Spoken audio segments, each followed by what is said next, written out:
welcome to Bitter Coffee. I'm Kelly Coffee. And I'm Margo Batesy. Morning, Margo. How are you? Good, Kelly. How are you? I'm fantastic. Yet another Saturday morning show. I know. I love these Saturday morning shows. It's like a great way to start my weekend. You need to stop stealing my thoughts because I was going to say the same exact thing. I know. Sorry. It's fine.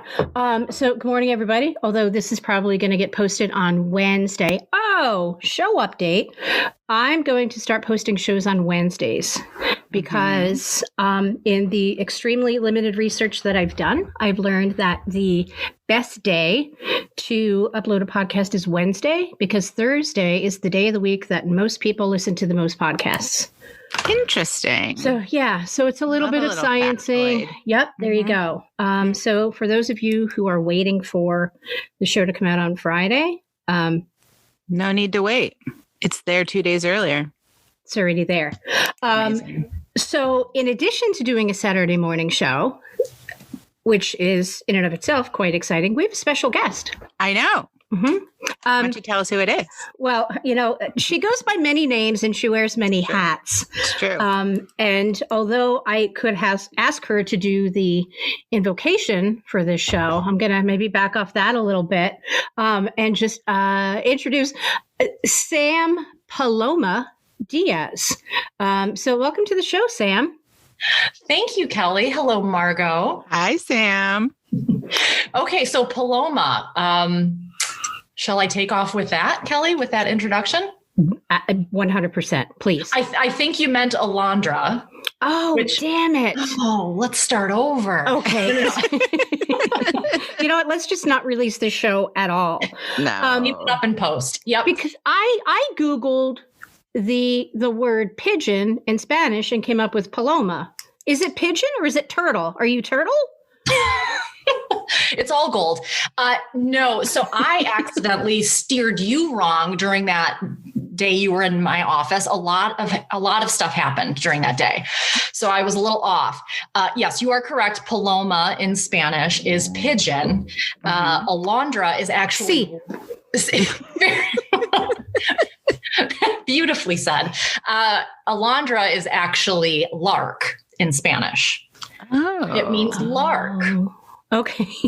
Interesting. I know. Lark Diaz. Wait, did I call you pigeon when I was leaving your office? You called me Alondra when you went to my office, I believe. I called you. Yeah. Okay. All right. There's a lot of names. I get it. My last names are changing. I've got that certificate up on my wall with a nickname, and it's a lot. And I get it. And I invited all of that. So it's my apologies. Okay. I feel like I don't really know who you are, which is fine. Yeah. We did discuss that. So as people live their lives, they start collecting their stories. And I have a nice collection. Somehow I just kind of went where the wind blew me for my 20s and 30s. And I think we shared this yesterday that sometimes I'll have one story that swings to the vine of another story, and I'll look around and I'm betting that people don't believe that I'm telling the truth. They're like, there's no way. 100%, this is the truth. Right. And these stories aren't inherently interesting, but I just am able to connect things like, but I'm trying not to make everything about me. And, I can also relate to that. Here's a story about me that's obnoxious. So that's my work in progress. Makes sense. I think we all do that though, right? Mm-hmm. Yeah, some more than others. It's fine. Yeah, it's good. So, I mean, whoever you are, welcome to the show. To me, in my iPhone, Sam is just Sam Diaz, like all caps, like really intense. Yeah, it's happening. It's happening right. She's calling right now. I have to stop what I'm doing. Pick up the phone. Yeah. It's a strong name. I love it. Yeah, it's great. Do you have an emoji next to her name? No. Okay. No. Yeah. I need to up I was doing the emojis next to people's names in my iPhone for a while, and then I kind of got off that train, but I need to get back there because it is hilarious when she says the emoji out. So like when I call my cousin Annie, it's like Annie Brantley, dog face, dog face. Love so much. So yeah, it literally laugh every single time. Mm-hmm. Yeah. And Sam, you have me in your phone as a very odd name, right? I do. My phone, I don't understand autocorrect. I thought it was sort of based on how often you use a word, where the phone will then come in and say, no, this is what you must have meant. Right? I guarantee you. So in my phone, you show up when I type your name. It always wants to correct me to Jelly, not Kelly. To jelly. No, you meant jelly. Jelly coffee. Jelly coffee. So I just went with that. But I guarantee you, I text Kelly in my phone more than jelly. So I don't know what that's about. And it's not exactly like Kelly's like a weird word or like it's not a weird spelling or anything. Right. So sometimes I feel like it autocorrects those like random words, but we all know what's really going on. Kelly, do you want to say, or it's the cold dead hand. Oh, yeah, absolutely. It is once again the cold dead hand of Steve Jobs. And I don't mind going by Jelly, because once upon a time I had emailed someone, and it was a thank you email for a job that I had interviewed for. And normally I send a handwritten note, but I wanted to do an email because they were making a decision very quickly. And it auto-corrected from Kelly to Jelly. No. Yeah. And at that point, you know what I said? Just going to leave it. I'm just going to leave it. And at one of my other jobs, because I have like 7, I have 2. Shut up. I got an email from one of my new supervisors, and she had spelled my name in a way that took way more effort than I would ever put into anybody's name whatsoever. So she spelled my last name Cioffi or something. It's very Italian. It is. Well, with such a unique first name as Jelly, you figure that, a second name has to be just as exotic. And I've all but stopped correcting her. I've sent, maybe 2-3 emails like, that's not my name. But as a result, because Sam was one of the people that I sent this misspelling to, I'm now in your phone, Sam, as Jelly Cioffi. Am I pronouncing the last name correctly? Cioffi? You are. Okay. Yes, exactly. Your pronunciation is on point in all languages, even the nonsense ones. Well, given my extended travel throughout the world, I feel like I honestly feel, not like you and religion, Sam, languages just find me. I don't seek them out. They gravitate toward me. So you just pick up that native tongue wherever you happen to fall. That's it. If I may interject with a little bit of a full circle story on autocorrect and religion and oh boy, generally offending people. Another charming side effect of my autocorrect, and this started a few months ago, we may have discussed this as well. When I want to say the word new, like a new car, it is trying to correct me to Jew, the proper noun Jew. What? W. I don't know why. I guarantee you, listeners, I definitely say the word new more than I say the word Jew in a text. Absolutely. I don't know why it's going there. But the danger is you're replacing essentially an adjective with a noun. So you're then saying something in a descriptive context. So it's automatically going to sound offensive if you don't catch it. So that's been a problem. Horrible. Fix it. So I've only had one slip and it didn't get me fired, but it's danger zone for sure. Yeah. There's a woman that I used to work with, and she was texting with a coworker, and they were talking about going to a tag sale, and she attempted to text the phrase small bag, and it autocorrected to vagina. So, I didn't think that's where you were going. No, that's where it went. That's where it went. So she, this one person didn't want to go to a tag sale because she was afraid that she was just going to buy a lot of stuff. So in response to that, the coworker was trying to be helpful and said, "Why don't you just bring a small vagina?" Which is obviously the best method to carry things in. See. The fashion nowadays, it's for women to be carrying really big vaginas. So, I mean, makes us look smaller. Right. So that's what it's diaper all bag about. sized. Yes. Yes. Like a backpack. You know what I mean? Oh my God. Oh, I'm so happy right now. Thank you. It might make running up and down stairs difficult. I don't know. I'm not a doctor, but you know what I mean? Like it's just a lot of extra weight, right? It's a lot. It's Yeah. a lot that's not supposed to be there. No. But, yeah. Okay. We right. could really, Okay. we could go in a really we could segue. odd place. Segue. Okay. So this is what I do want to talk about, you guys, because it's been on my mind since the second was happening. And Sam, don't tell my supervisor, although you are my supervisor, I watched the hell out of the inauguration last week. Is it last week or this week? I don't even know because it feels like a lifetime ago, right? A few days ago. 4 days ago. I think I was 6 years old when Trump was sworn in. Oh my God. Easily. So long. It's odd. Yes. So I, as you both know, I deal with a lot of people every single day, mostly the same people on or about the same time every day. So there's a person who comes through my screening line and I usually see him like 11:30, quarter to 12, and he's very friendly and he's lovely. And I love talking with him because that's kind of like a little bit of downtime. So we'll chat for a minute. He always checks in, sees how I'm doing.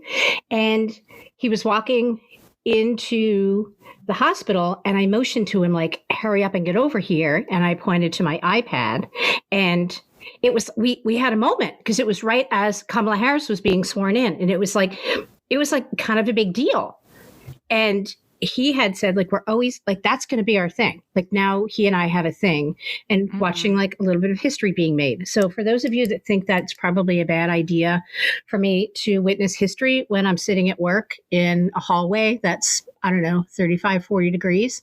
I don't really know what to tell you. Sorry. No. But did you guys get to watch it?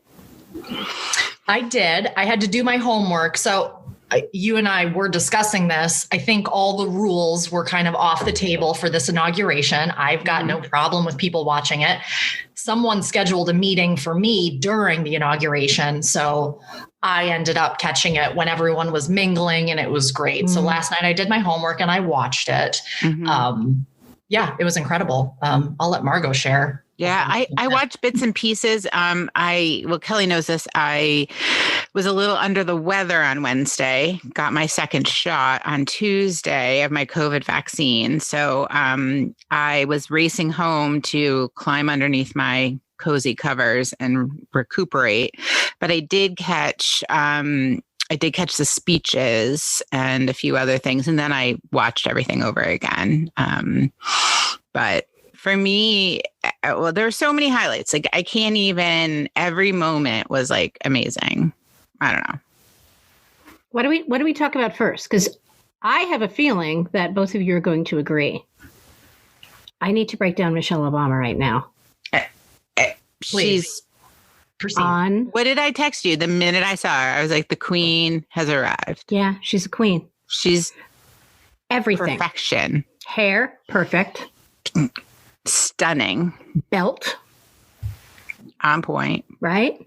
Was she wearing gloves? I don't know. Because her gloves were absolutely, she always has a very good glove game. I like the accessories. There was a lot of gloves at this I'm not a shoe girl.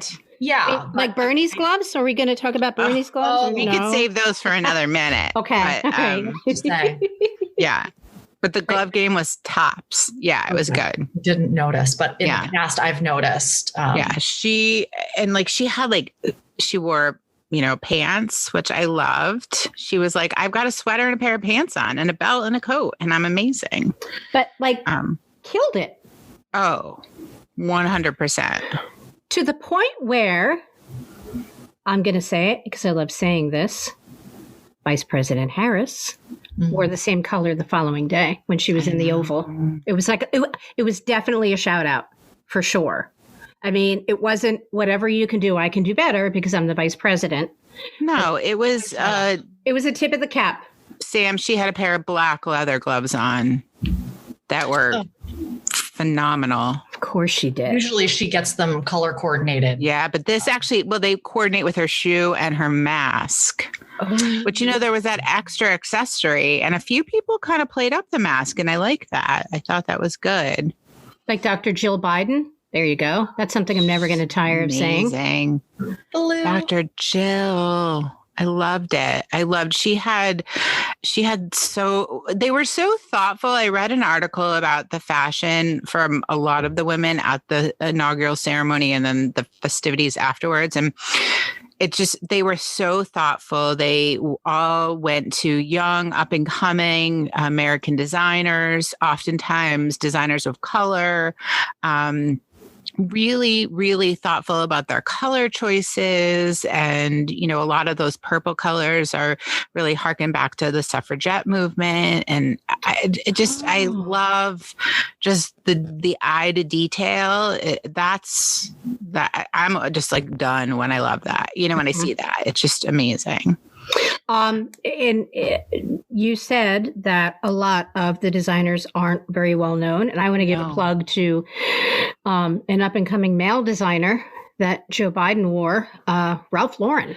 Well, we're not sure. We're not sure how he's going to go. It could go either way. Yeah, we're not sure. It's a little bit, but with the president wearing his suit, do you think, Kelly, it'll really go a long way for his brand? I don't know. I think it might pop. It might. Yeah. I don't know. And I don't know if the kids will like it. I don't know, but we'll see. We'll see. That was still. I think it's a waiting game, really. But I wish him the best of luck, because I think if there's one thing that's lacking in our world, it's male designers. So I'm really, really happy that he wore someone that's relatively unknown. It's true. So good luck, Mr. Lauren, whose last name I believe, and I could be wrong, could be an urban legend, is his legal last name Lipschitz? I read that somewhere. No? I'm not sure. Okay. Wow. That was like a stunned silence. You froze up for a minute for me. So same. Okay. I thought I was like throwing down truth bombs, and you guys were like clutching the pearls, like you just saw Michelle Obama on your screen again. Like, what do I do? But I was just like, oh God, is she going to freeze for this whole podcast? That's what I was thinking. Probably. I was a little bit worried about Sam freezing up, because not only, Margo, are you in the far off lands of Jericho. Mm-hmm. But Sam, you're in Waterbury, right? So that's... Yes, I am. I'm in the Water Biscuit. But we have the internet out here. We're pretty advanced. Yeah. You have like roads and plumbing and electricity. You have electricity. We've got plenty. We've got all you can handle. I like Waterbury because I can see the trees. I can see the Vermont that I came out to see. But, I'm still... I can see the road from my place, and I feel very connected. So this was a good transition town for me to come to Vermont too. I feel Waterbury safe for me until I get into the boonies one day. That's the goal. No neighbors. Kind of gets a little bit murdery, like where Margo lives. I can do it. I'm ready for it. Yeah. Although I can see neighbors. If I look out of certain windows in my house, I can see the neighbors. Our neighbors aren't far, but the way my house is positioned, it's difficult to see them from the house. So if you go outside, they're right there. But once you're like living your life in the house or out on the back deck, you can't see anybody, which I really enjoy. I think that's perfect. Close enough, far away. That's a good, yeah. Yeah, I can hear the horses from the horse farm up the road a little bit, and very nice. Yeah, the turkeys. I hear train tracks, which is cool, and jets. I hear the jets. Yeah, but people deliver food to your front porch. Oh, without hesitation. I'm having a Costco delivery today at 1:00. I mean, this is my life. I know. It's just too cold to leave the house. Terrible. And I can't. All right. So let's get back to the inauguration. Yes, please. Sorry. I want to talk about Lady Gaga a little bit. What was on her chest? It was an enormous bird. It's so big. Sam, was it a lark? You being a lark, was that? I don't know what, I have so many feelings, and this is not the place. We'll get to it. Lady Gaga gives me a lot of feelings, essentially. Some good, some bad. Interesting. I missed her performance. If you want to, I can re-sing the national anthem the way she did, because I'm happy to do that. But I don't think time allows. Yeah. No. But it's fine. Maybe next time. It's fine. Maybe we'll open and close the show with that, like moving forward. But anyway, go ahead.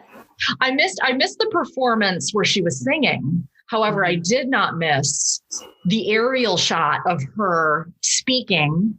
I'm being generous when I say that, speaking to Obama at the end, where everyone's kind of mingling and leaving and getting ready. And if you go back and watch, and I'm assuming it's recorded, you can sort of see she and Obama talking, and he's kind of putting his hand on the shoulder, and the body language is trying to, okay, got to wrap up the conversation. And she is grabbing onto his forearm and just leaning forward and just giving everything she has to, like, speaking to obviously how much he's probably done. I don't know what she was saying, but she was saying a lot, and he couldn't get away. He finally peels himself off of her, and then she beelines for Michelle, and it's round two. She's grabbing onto the forearm. She's leaning in, not social distancing. She's masked. That's fine. But it was hard to watch. That part was hard to watch. However, I will let you guys discuss the singing, because she is an amazing singer. I just think there's some boundary issues there. It was fine, and maybe a little bit pitchy, whatever. Like, I'm not going to judge too much, because she just has the one. She just has the one shot. And again, up and coming artist. Like, give her a shot, get her name out there. I will say this though, like, if I were in front of any of the Obamas, even if it was like one of their pets, Sasha, I would hold on, and I'd still be holding on. I would hold on and never let go. And it brings us to, some real significant security issues and probably some psychological issues, but we'll cross those bridges when we get to them. But I would do the same thing for sure. I think I kind of do the same thing to both of you when I see you guys in person. So somebody like a former president, Similar. Or former first lady, it's the same kind of thing. The president there. Yeah. And not to dovetail too awkwardly into it, but because we're talking about the White House, we're talking about the inauguration, I learned that the three of us have all had jobs or potential jobs in government. Interesting. Right? Margo, you were a White House intern. I was. Mm-hmm. I worked for about a year for the Department of Homeland Security, doing background checks on folks that were seeking political asylum from Laos, basically Laos. Am I pronouncing that correctly? Probably. It's good to ask 15 years later that I'm pronouncing the country correctly. And then Sam, you had a little bit of a foray into another form of government work. What was that? I did. Yes, I dabbled. So I did work. My path was to go into forensic science. I was a science major, so it was a tie between, am I going to be a pre-med, or do I want to go into forensic science and work in a crime lab? So I did work in the Michigan State crime lab, or I interned there. However, at one point, I know that's exactly what I'm talking about. Like, oh, okay, now she worked at a crime lab. Okay, Sam, fine. Okay, Rizzoli and Isles, right. Okay. It was 6 months. It didn't mean anything, I promise. So I think I was 19 and a half or 20. I was at Grand Valley for an ecology course over the summer, and they were recruiting for the Secret Service. Grand Valley has a pretty prominent criminal justice program, and that's one of their targets that they try to go and recruit from. I had thrown in my application on a whim, not really caring or wanting to really pursue that, but I got a call back. And so about 6 weeks of that summer was me going through the interview process. And I think they probably had 8 or 9, sectional interviews. I got to 3.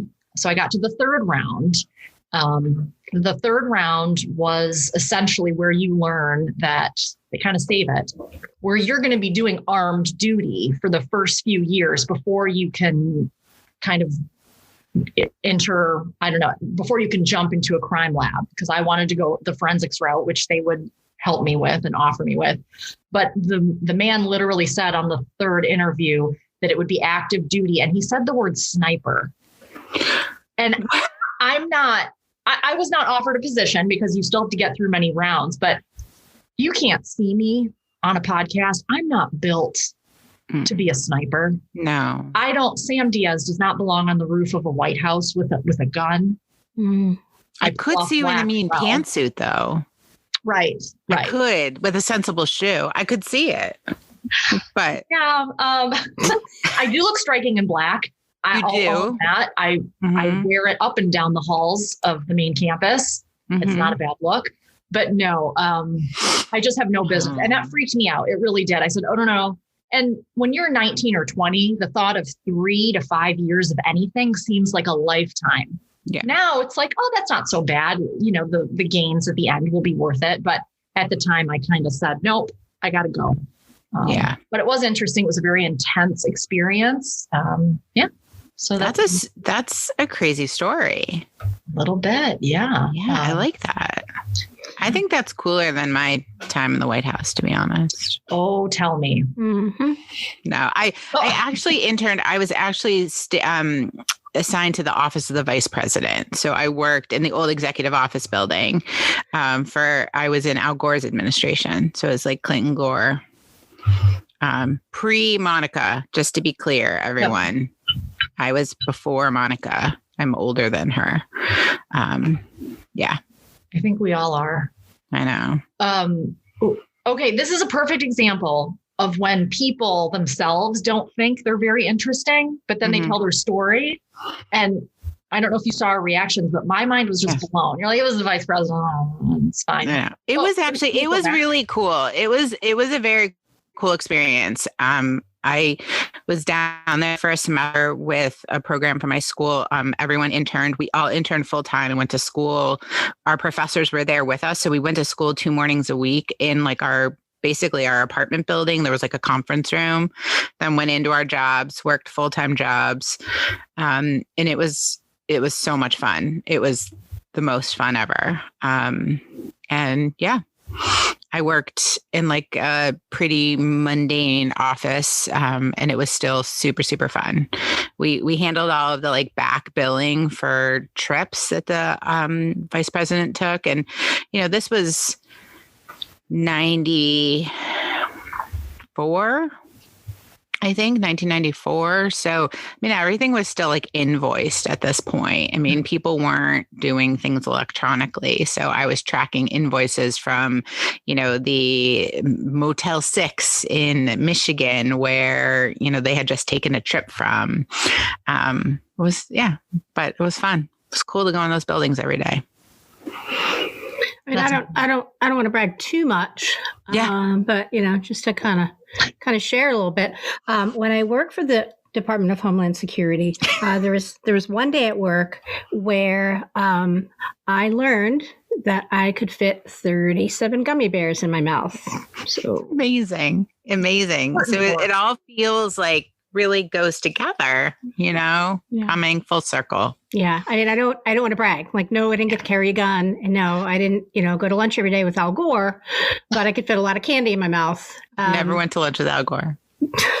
Okay. You say that now. Once, but, okay. So you guys are basically like, and I did eat I ate in the West Wing, like in the mess, the official, like it's called like something mess down there. And that was cool.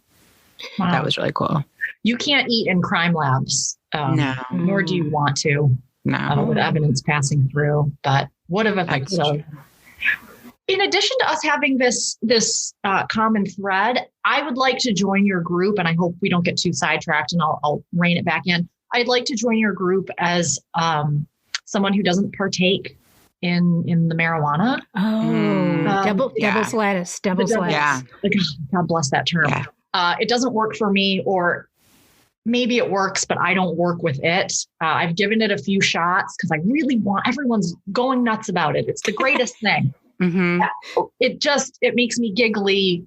And then the real part of me says, Sam, let's get it together. It's just not fun. It's like reining in a child. That's how it feels when I'm smoking the thing. When you have one marijuana. When you have one marijuana. I am pretty sure is what the kids call it. So, And that did come up during the third and final Secret Service interview. They do a history. They ask you your history. I mean, they can find all of this out. They're the Secret Service, but the process is they ask you, you give the answers. The next round, you do a lie detector test. And when he was asking me my drug history, I was 19, 20 at the time. Truthfully, not a thing.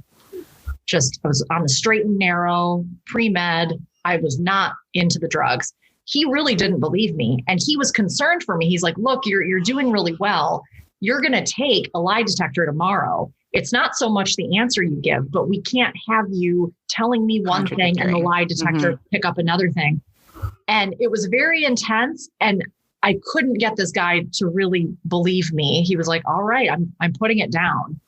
And I almost kind of wanted to confess, like falsely, just because it felt so odd. But yes, I was the anomaly 19-and-a-half-year-old that had not. That's so funny. Yeah. I too had to do that when I applied. And I got accepted to the program. Then they vet you to see if you're actually going to get through to be able to come to work. And I was a junior in college. So, I had dabbled a little bit in, smoking pot. And so I did write it down, but I was really nervous that they were going to be like, boot you. But no one ever talked about it. So I don't think it was a very big deal. Right. Clearly was not going for the same level of clearance that you were. So, I didn't even have a real badge. I just got a visitor badge every day. So sign me in. But now it had an A on it or a V? A V. Okay. I think it had a V. I wasn't an appointment. I was a visitor. Okay. All right. Yeah. The A's are you have an appointment and you shouldn't be walking around all day. I see. I see it on television. Mm-hmm. I really wanted one of those hard badges, but I didn't get one. I asked, but I didn't get one. I had a DHS badge on a lanyard, and you had to wear it on a lanyard, and you had to wear it in a very specific part of your torso so they could pick you out. I mean, this was in Williston. It wasn't like I was in DC or anything. But when they did the background check on me, so you have to give a list, and you both know this. You give a list of people that can offer, some kind of character reference. And then those people offer other people. And you may or may not know who those people are that they're offering up. They could offer people that think that you suck. But anyway, so one of my old roommates who I guess didn't really know me very well, she had said when they were talking to her, and it's like a face-to-face thing. It's not a phone call. It's not a Zoom. It's like they sit down with the person. Right. And they were under the impression, based on misinformation, that I had lived in Australia for a year. So when they asked me if I had any travel out of the country, I was like, nope. And then this Australia thing popped up, and they searched my passport and couldn't find my departure date and my return date to the States. Crazy. Yeah. But I had an ex-girlfriend who was from Australia. Oh, so that's what they thought. Yeah. Well, they had mixed up the story in their brains. Well, my roommate was just stupid. So she couldn't differentiate between ex-girlfriend that was Australian and living in Australia for a year. Mm-hmm. So, and that was the whole thing, because I felt like, given how they were questioning me, I felt like I was just going to say all right, fine. Yeah. I lived in Sydney. I give up. Although I didn't. Right. And it was just, so it was kind of weird. So funny. So, but here's the thing. If the three of us worked in the White House, and it feels like, that's eventually we did. It's going to line up. we would all have to have lunch with Jenny P, the new press secretary. Right? You love her. Oh my God. I don't know how any of us lived without her for so long. She's given me CJ vibes from West Wing. Oh, I adore her. Yeah, because this is what happens now. And I'll walk you guys through it because I'm able, given my wonky work schedule, I'm able to watch a little bit more TV, like when I get home from work around 1 o'clock. Mm-hmm. This is what happens at a press conference, which now is happening every day. Which it's supposed to. People ask questions. Journalists ask questions. And then there's an answer that's provided. Mm-hmm. And it's not combative. And it's truthful. And it has a point. And then you know what they do? Oddly enough, they move on to the next question. And this goes on for, 30 minutes, 45 minutes. Bizarre.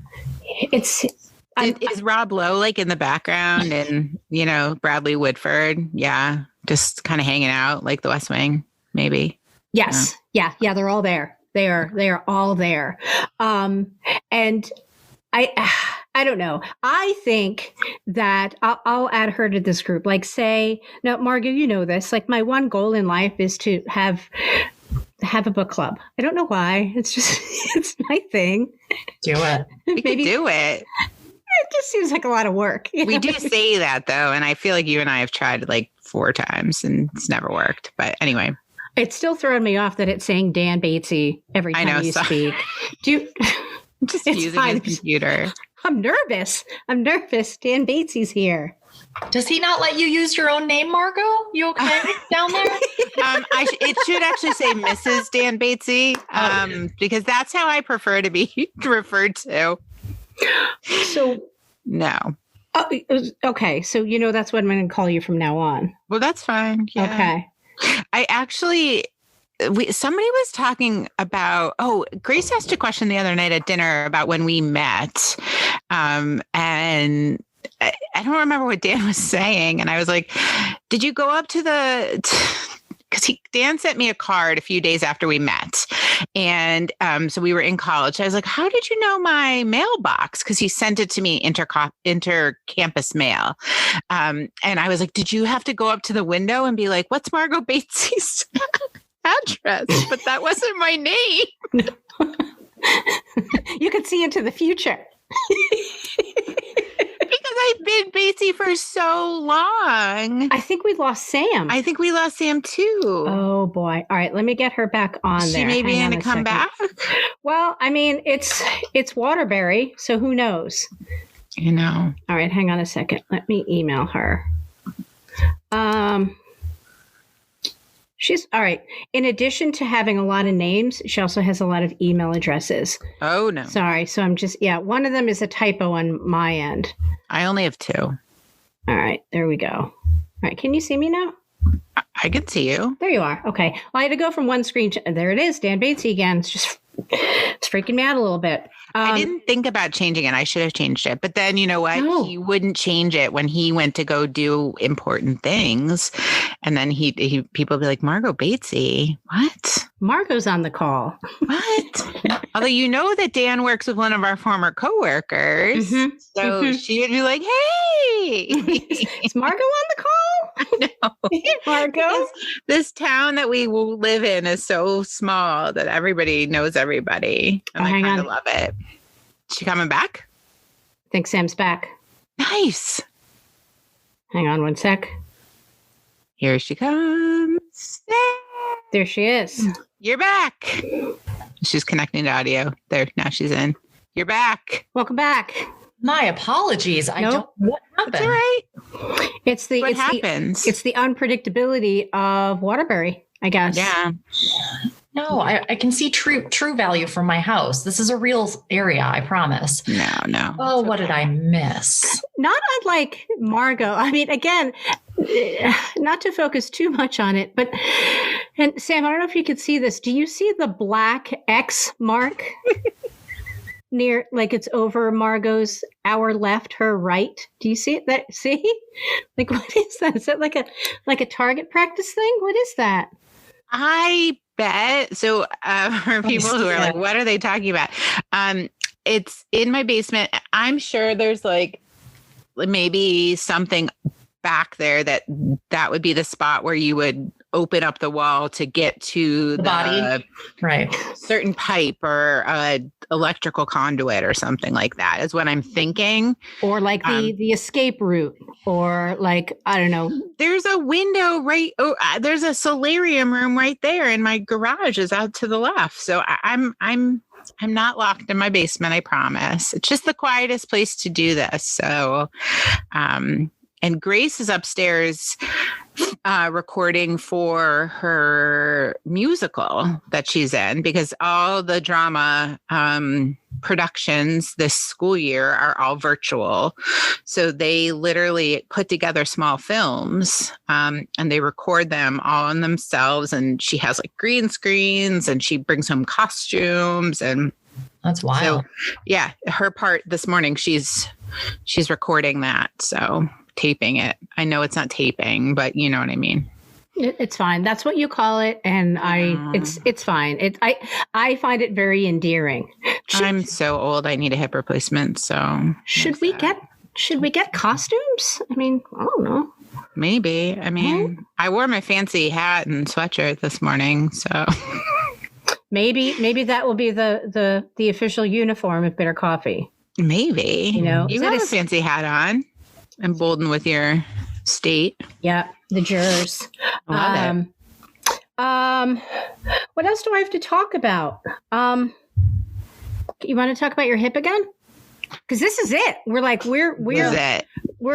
in the final week. Yeah. This is my last show for a little while anyway. But yeah, no, I'm excited, making plans, getting everything all organized. You have your sweatpants. I have my sweatpants ready to go. I brought my walker home yesterday, so that was exciting. Does it look like a standard walker? Did they Batesy it up? No, because I borrowed it from someone, so I'm not gonna. Maybe I'll tie a ribbon on it or something. I don't know, but does it have the tennis balls on it? Does it have what? No, it doesn't, but maybe I should put them on there. So I borrowed it. You need to have one like they won't discharge you from surgery without a walker. They have to teach you how to walk with it. So they're like, you need to bring it with you. And one of the providers in my office has had 2 hip replacements. So she lent me her walker very nicely, because you have to buy them. So felt like money I didn't want to spend. Yeah. And how long do you have to use the walker? Because here's the thing. I don't know. I think if I were, and it's just a matter of time before I have to have like all of the joints replaced in my body. I would just want to stay with the walker like for the rest of my life. Why not? Yeah. You know what I mean? Like, oh, Kelly uses a walker now. I'm not sure how long you have to, but if it's any time, I'm definitely getting one of those little bags, like the walker bags where you can like carry your stuff on the front.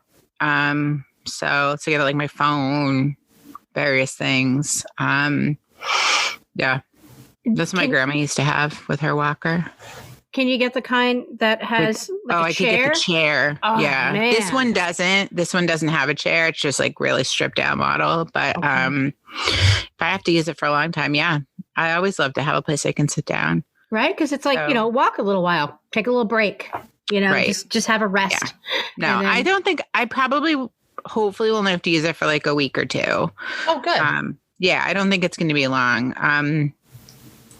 And we'll see. Yeah. Making plans to be out of work for a month. And of course, knowing you two know me well, I like have made contingency plans. So if I can't come back, it'll be fine. Everything will be thought of and, organized. So, but I think given the time that you have off, and I'm assuming it's cool with you, Sam and I can give us our taxes to do, right? Since you're sure you're going to be home, and Yeah, sure. Yeah, that would be no problem because you know what? I'm so good with the numbers. So that makes sense to send me forms and numbers. Yeah, since my extent of tax preparation is I sign when they come back from the man that does them.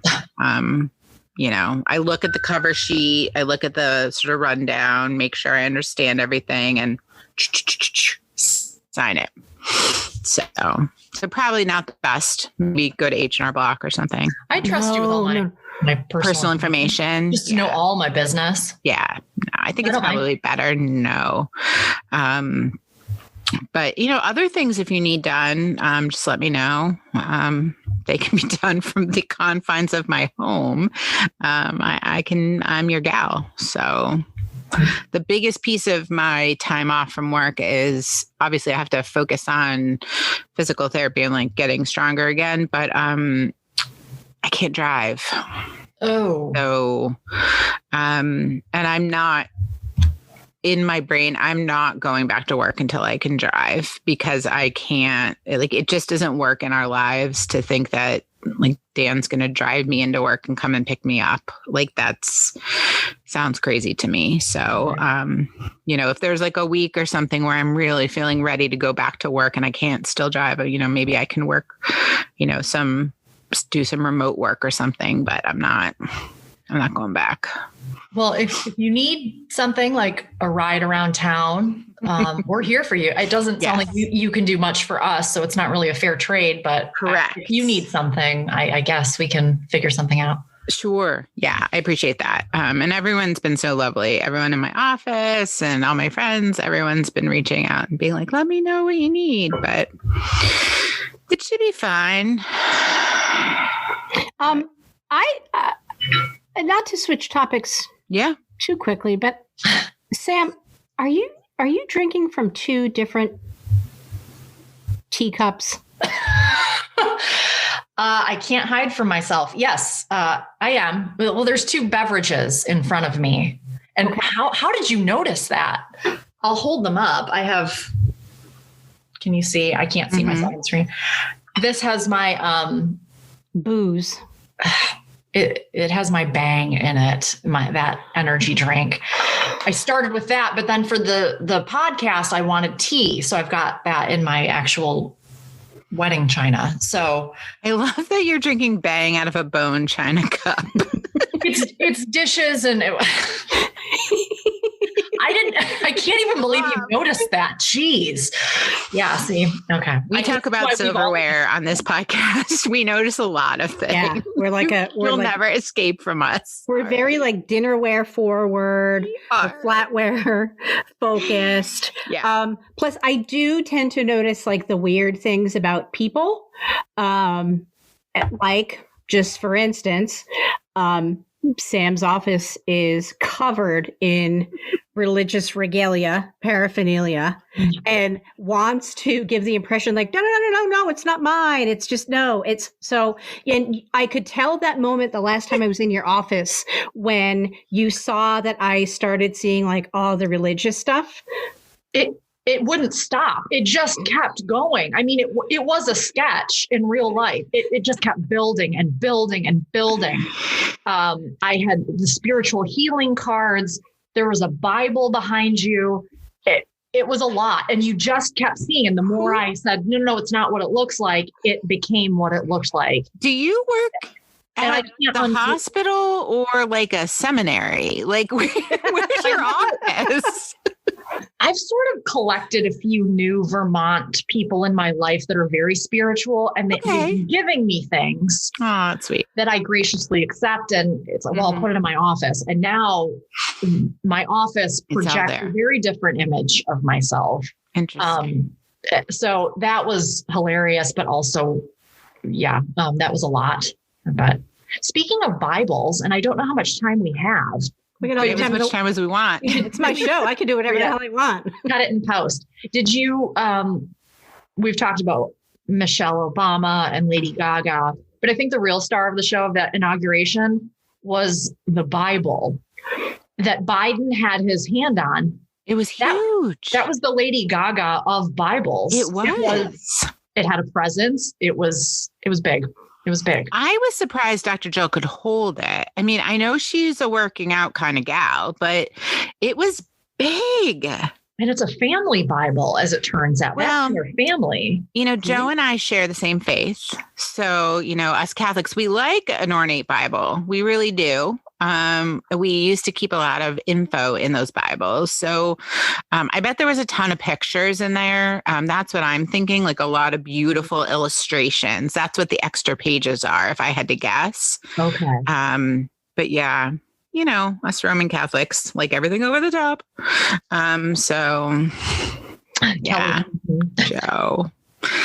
It was bigger than, for those of you in the New York metropolitan area and did not watch the inauguration, when I saw it, I was like, wow, that's bigger than a corned beef sandwich from Katz's Deli. Like, it was really big. It was big. I got that. I thought she looked like she struggled a little bit when she was holding it. I mean, she was just kind of like, just couldn't quite get it. But do you think that maybe it was hollowed out? No, but that would be cool. Ooh, yeah. I did like that Vice President Harris used. Wait, I'm sorry. Who? Vice President Harris. That's just how I like to refer to her. I can hear that 4,000 times a day. I know. And she had. Oh, now I'm going to mess it up. She had a family Bible of some sort, I believe, and maybe Thurgood Marshall's Bible. You're right. Yeah. Which I love. Like, say you needed to swear in on something, and Sam, again, not to focus on you, but like, would you use the Bible that you carry around with you each day, or would you use like a special Bible? This is a reminder. Well, I've got my Neville Goddard collection, which you've seen at my bedside, which also has a very heavy presence and is Bible-esque. Yep. But I don't think I would be getting into the administration swearing on that. I think that would ruffle some feathers for sure. And they were wondering, okay, who's leaving this country if that's what she's going off of for her perception of how the world works. So I don't know. And I think I might just get a nice Bible. Trump had two. Of course he did. He's like, well, I want two. He had two Bibles. Yeah. He had to borrow a Bible, I'm sure. Like, those weren't from his family, I'm thinking. No, I'm sure you can see the price tag on one of them from Barnes. Right. He like got it from like a hotel's like drawer or something. Like, he took it. He's like, I own this hotel. I'm taking the Bible. I don't want to leave a bad taste. He had his, I guess, his family Bible that his mother gave him when he was a child under me. And then the Lincoln. A lot of people use the Lincoln Bible. A lot of presidents have used the Lincoln Bible. So he used those two. That's the part I'm fascinated by, all of those people's jobs who it is to say like, okay, Mr. President-elect, here are your options for Bibles. Like, here, we've gone to the archives and you can choose or, which ones you want. I love that's someone's job. It's so neat. It's so cool to me. And the first ladies get to pick out Easter eggs. So that's yes, and they craft those and they get to decorate them. Yeah. We won tickets to go to the last Obama Easter egg hunt, and we couldn't make it work. And we didn't go. Wait. Okay, hang on. You can't make it work because the world stopped rotating on its axis. We were living in Maine, and there was something like it just wasn't. Like, it just wasn't timing that we could make work that quickly. Because you get like the notification that you won the tickets like a couple of weeks before the thing. I put in so every year, before, I don't know what happened in the last administration, but every year previously, you could put in, I think it's in the National Parks website, and you put in for a lottery to be chosen to be in the crowd at different times of the egg hunt. But we didn't go, alas. I thought people just kind of showed up, but I guess that doesn't make sense given the fact that it's the residents of the... I do think that some people win them in the lottery, and then I do think each year the first family probably designates different groups that they work with. And like, if they think sometimes they have, military families or veterans families, or they have, families of certain organizations. Like I think the Obamas did some stuff with like the gardening clubs. Like, I think there was like school gardening clubs came one year or something like that. Funny story. I couldn't make it. Couldn't make it. Margo, sorry. We just couldn't make it, but thank you. Yeah. You know what? Here's the thing. And I forgot to tell basically everybody that I know this because I don't remember stuff a lot. But one of my coworkers, Will Muzzy, shout out to Will Muzzy. Hey, Will. He had lunch with... listens. I'm assuming he does. He had lunch with Michelle Obama once, and he offered me photos on his phone to prove it. Granted, he was a child. I mean, who cares? Still he was in the same room with her. Yeah, his class went there, and they like worked in the garden together, and then had vegetable pizza for lunch. And there's a photo of the two of them together, just kind of having lunch. I mean, granted, there's like 18 other kids there. Who cares? They're all just filler. Did Will grow up here? I assume Will grew up here in Vermont. So this was like a classroom from Vermont headed down. They probably got like a premier coach headed down to Washington. Yeah. Pop some VHS tapes in the little screens and watched some sort of show. Love that. Yeah, it's a pretty cool story. And I didn't say like, oh, I'm going to need some kind of photographic proof. No, he just had it. He had it ready. On his phone, ready to go. You know what makes me a little bit sad about all of our stories is that, I'm going to group us all in the same group with this, is that some of our early stories, we didn't have any photographic evidence of any of it. I'm so incredibly thankful that that's the case. Well, true. I mean, for some of the stories, it's good that there is none. But like, I'm thinking back to, the Monday night in college where I sat on a couch next to Gloria Steinem in the Women's Resource Center at my college. And she just like spoke to us with Chief Wilma Mankiller sitting on a chair. Okay. And I was like, there are no pictures of that, but it happened. I mean, I was there with my friend Deirdre. We were part of the Women's Resource Center at school, and they came to speak at our college and obviously gave us 2 hours of their time. And it was unbelievable. But just lives in my memory. I could fit a lot of gummy bears in my mouth. Great story, Margo. I don't know how many gummy bears Gloria Steinem can fit in her mouth. I doubt it's 37. Were you alone when the gummy bear, or did you have an audience? I don't know what's better. The thought. There is probably people were egging her on, if I had to guess. I like the thought of her being alone and just, I wonder what we can do. I can hear you guys, right? Still here. Yes. I think both of you know it's not uncommon.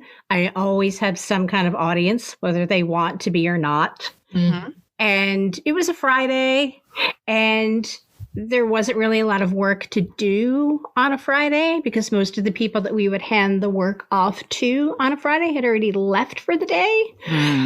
So, in an effort to continue to get paid, we figured we'd stick around the office. And, it was basically, I felt like it was sciencing.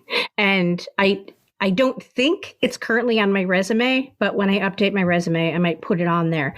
I would say that there was counting, there was applause. And those are your tax dollars at work, to be honest. So you're welcome. Your government. Yeah. Yeah. Mm-hmm. Thank you. Thank you on behalf of the American people, Kelly. I just really appreciate that happened. It was work that I was honored and humbled to do on behalf of the so glad to be a part of. So I guess at this point in the show, we can officially say goodbye to Margo's bum hip. Yep.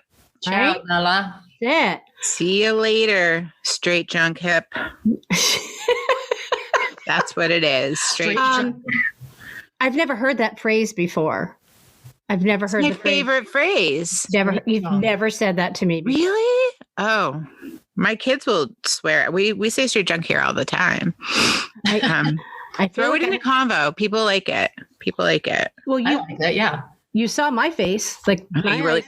yeah. It was shock. It was celebratory. It was a weird turn, and I like where it's going. Yeah. So, I mean, best of luck on your surgery, and I'm sure that Sam and I will not hesitate to harass you via phone, via text. Mm-hmm. Probably not on the day of surgery. Give me a day or so. Yeah, absolutely. Give me a day. Sure. I mean, the goal is to be home the same day. That's my goal in my head.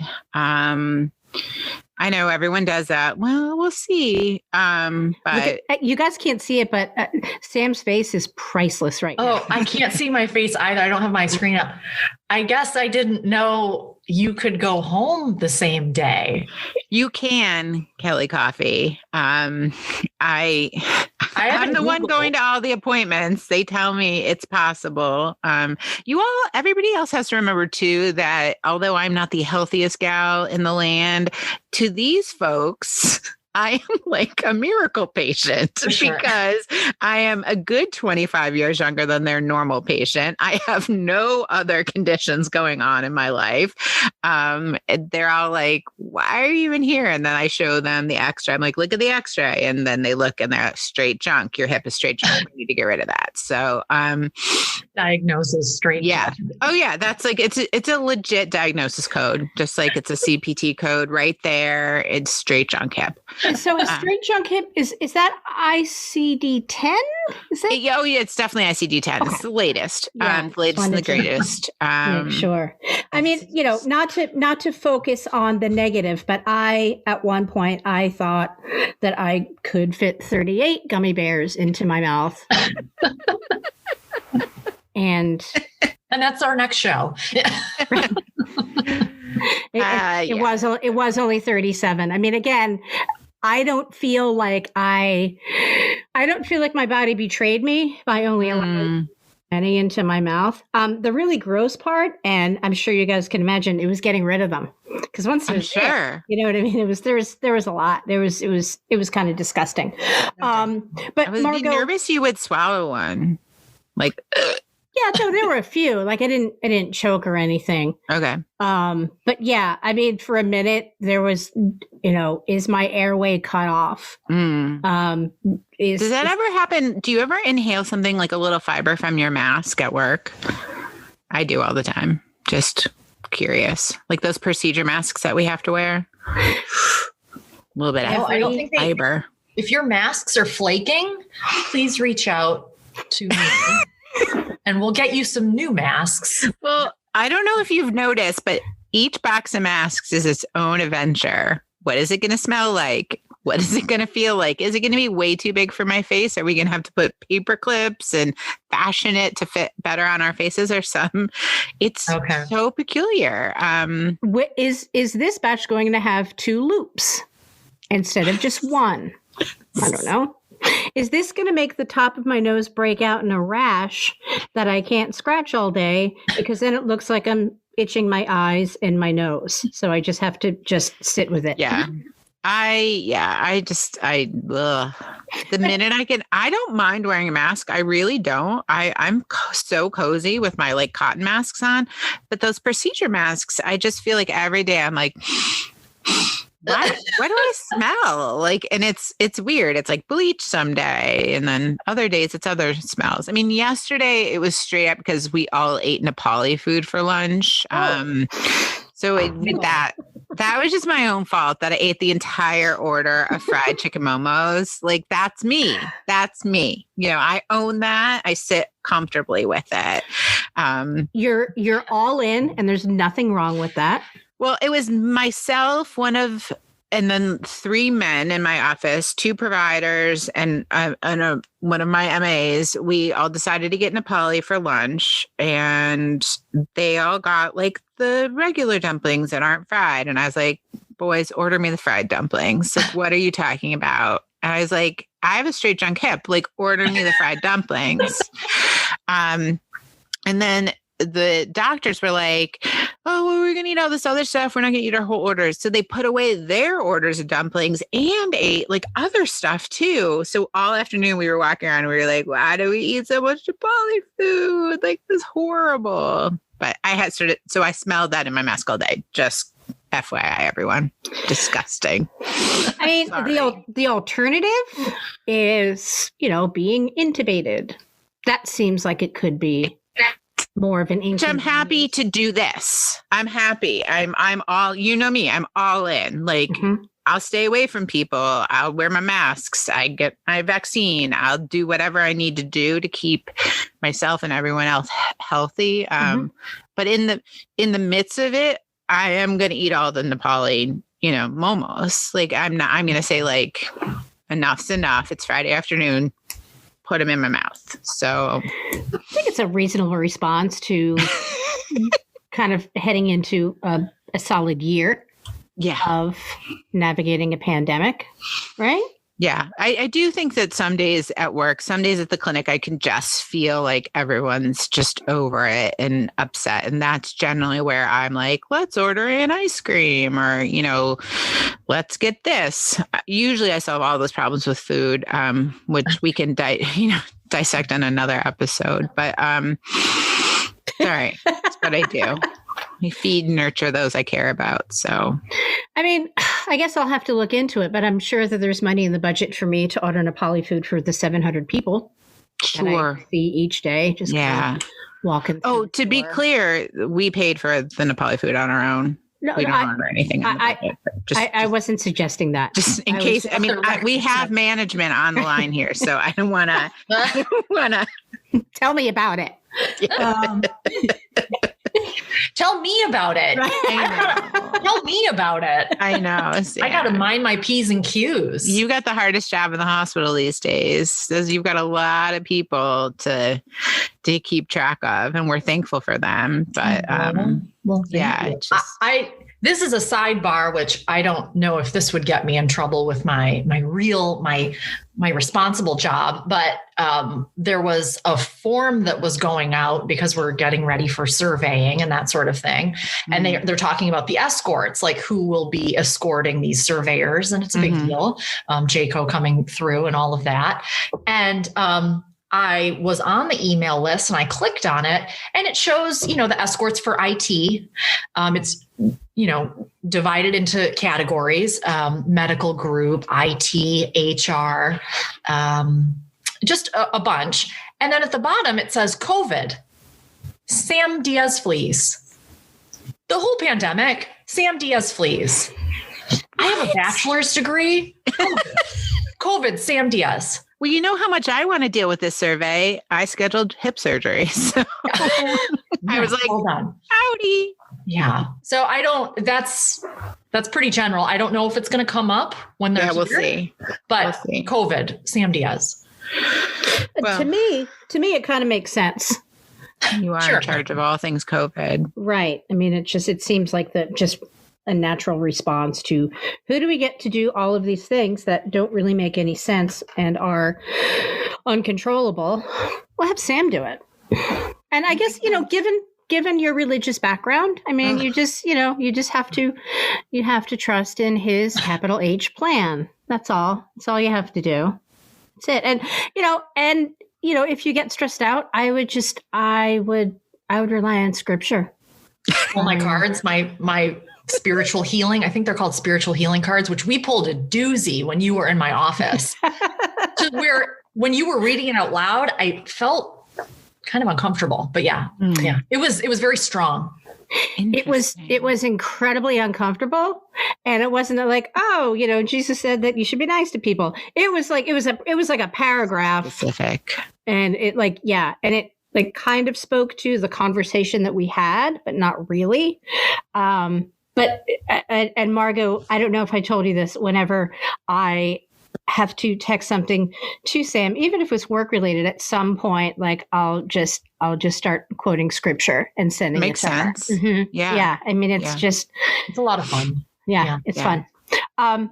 So thank you both for doing this Saturday morning show. I Good way to kick off our weekend. Right? Yeah, I like it. There's a few people that I want to thank. I want to thank everybody at Doggy Styles in Colchester. And I got the address. You do? I already looked it up. Do it. 925 Roosevelt Highway, Colchester, Vermont. Or you could reach them, text or call 802-654-7387. Amazing. Thanks, Margo. I want to thank Michelle Pilardi and the Pilardi Foundation. And without their help, this podcast would not be possible. And Sam, you want to thank anybody? You want to give a little shout out to anybody? You? No? No? Wait, what's happening? Just say thank you to people. It's all right. Just our moment of gratitude. If you were a spiritual person, you would understand. Thank you. I mean, it's weird that we're just not thanking the Lord right now. But I guess just throw it up. Throw it up, everyone. It's implied into this. The funny part is I probably am the most spiritual person on this call. So that's without a doubt. Without a doubt. But thank you again, both of you. And although Margo and her, straight junk hip will be gone soon. will not be with us. But Sam, you're going to sit in for some episodes. And Margo, I'm sure you'll listen. I'm sure we're probably going to talk about your hip surgery the entire time. I know. But again, do not. When I'm feeling up to it, I hope I can jump back on and talk with you guys again. You will. Absolutely. Absolutely. 100%.